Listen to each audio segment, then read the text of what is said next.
Welcome to బీజీఎన్ Telugu updates.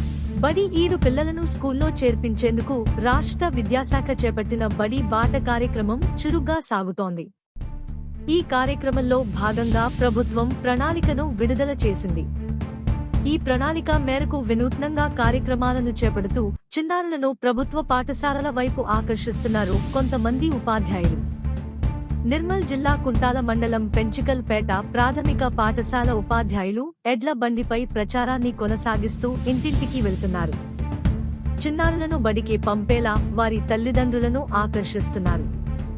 ప్రభుత్వం ప్రతిష్టాత్మకంగా చేపట్టిన ప్రొఫెసర్ జయశంకర్ బడిబాట కార్యక్రమంలో భాగంగా గ్రామంలో ఎడ్లబండిపై ఉపాధ్యాయులు కూర్చుని ప్రధాన వీధుల గుండా ర్యాలీగా వెళ్తూ ప్రభుత్వ పాఠశాలలో చేరాలంటూ ప్రభుత్వ పాఠశాలలు అందిస్తున్న వసతుల గురించి ప్రజలకు తెలుపుతూ ప్రచార కార్యక్రమాలను నిర్వహించారు.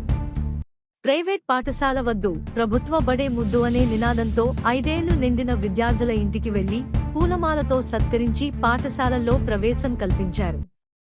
ఉపాధ్యాయుల వినూత్న ప్రచారంపై గ్రామస్తులు హర్షం వ్యక్తం చేశారు. Like, comment, subscribe.